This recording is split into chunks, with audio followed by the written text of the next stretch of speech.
The air inside this reclaimed substation hums with the low thrum of a war surplus transmitter, a scent of ozone and old nicotine clinging to the patched cables. Dust motes dance in the single neon tube, the color of a fresh wound, as a hand-labeled vinyl disc spins beneath a needle. The city outside is a faint, distant breath. Black Star Pirate Radio. In Gardens, we're reading 54 degrees Fahrenheit with patchy rain nearby. Airflow is south-southeast at about 21 miles per hour. First, we turn our compass to a critical legal decision. A federal judge just upheld a past administration's effort to strip temporary protected status from South Sudanese nationals. This judicial green light, stemming from an appeals court decision, exposes nearly 1,600 South Sudanese individuals to potential deportation, forcing them back to a nation where 8 million face acute food insecurity, according to the UN's 2023 Humanitarian Response Plan. A viable alternative would be for Congress to pass the American Dream and Promise Act, offering a path to permanent residency for long-term TPS holders, integrating them fully into the national architecture. These aren't just numbers, they are structural pillars, people who've woven their lives here for a decade, contributing to our civic tapestry. Imagine uprooting a baobab tree that's taken deep root, then replanting it in parched earth where it once thrived, but now faces new fires. Our chosen next move is to leverage community networks for legal aid and political advocacy, documenting individual provenance and collective contributions to assert the structural self-worth of these communities, making their presence undeniable. Patching in a caller, the skeptic. You're on the signal. Good evening. I hear the humanitarian concern, but isn't TPS temporary? If the courts affirm the executive's right to end it, who pays the cost of indefinite protection? And how do we separate legitimate asylum claims from those whose temporary status has simply expired? Static lifts for half a breath. The vinyl crackles under the needle. The line is live. Caller, that's a sharp structural question about boundaries and the cost of maintaining them. It leads us directly to another kind of boundary erosion, where the very architecture of finance is being redefined. Lex, what's the signal from Moody's on banks and AI? Cool down is when habits set, swap the tiresome combo for a clean two-step people want to repeat. The very engines of global finance are shifting, with Moody's sounding an alarm on banks' increasing reliance on external AI and cloud services.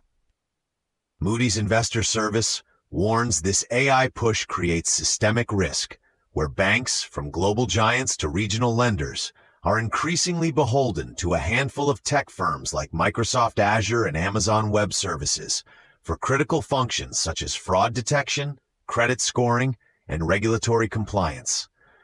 This concentration risk could lead to operational disruptions or data security vulnerabilities. A clear alternative path involves banks forming consortia to develop shared open-source AI infrastructure, reducing dependence on singular providers and distributing the risk. It's like banks are building their financial cathedrals on rented land, powered by someone else's sacred fire. The data, the algorithms, they become a new kind of digital provenance, but one owned by a few gatekeepers, not the institutions themselves. Our chosen next move is to advocate for regulatory frameworks that promote open standards and interoperability, enabling sovereign data architectures for financial institutions, ensuring their autonomy and protecting the provenance of financial data from single-point failures. Signal coming in. Patching in a caller. Go ahead. But isn't this efficiency? Banks need to innovate to stay competitive. If tech giants offer superior AI at a competitive price, isn't that just market evolution? Who pays the cost of slower innovation? And how do we balance security with progress in a global economy? That's the architect's dilemma, caller.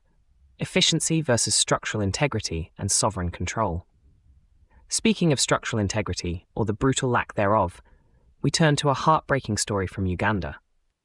In Uganda, a brutal act of violence shatters the architecture of community trust and dignity.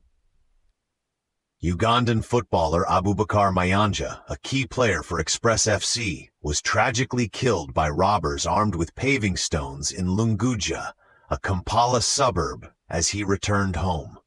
This isn't just a loss for his family and the football community. It exposes the raw vulnerability of everyday citizens to escalating low-tech urban crime in areas lacking adequate security. An immediate alternative would be increased police patrols in high-risk areas, combined with targeted community policing programs that build trust and gather actionable intelligence. This isn't just a crime. It's a structural breach in the civic fabric, a dignity deficit. When a community can't protect its own, when the very ground beneath your feet becomes a weapon, the collective spirit starts to fracture, like ancient pottery under a sudden impact.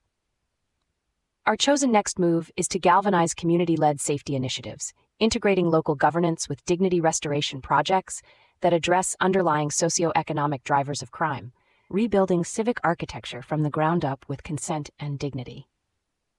We've got someone. This is horrific. But what can really be done against such desperate acts? Who pays the cost of preventing random, brutal violence in communities where opportunity is so scarce? And how do we build civic architecture when the very foundations of safety are being smashed with paving stones? Same dossier, new angle. Keep the thread tight. Agency on. Continue the signal at TogeeVision.com. Tune in, Sparks and Stories, Gig Passport. Black Star Pirate Radio. End transmission.